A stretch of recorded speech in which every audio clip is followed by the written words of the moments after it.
Hi guys, in today's video I'm going to show you how you can upload reels on Instagram from PC.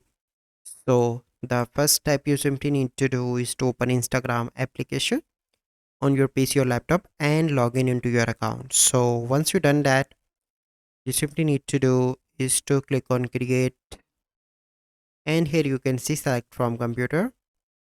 So I'm going to add this video.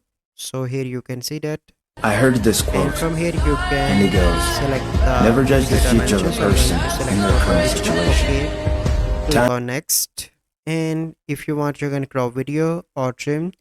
You can select the cover of your video from here. So I'm going to add this one for example.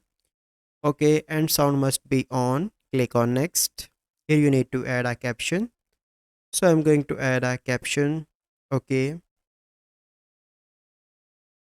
you can add hashtags if you want. You can add location, and in accessibility you can see auto generated caption. If you want to turn on, you simply need to click on that.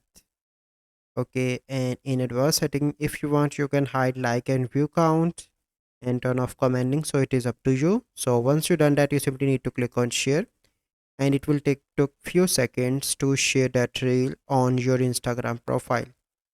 So this is the complete process. I hope you find this video helpful. If you find this video helpful, must like this video, subscribe to our YouTube channel for future videos. We'll see you in the next video. Thank you. Have a good day.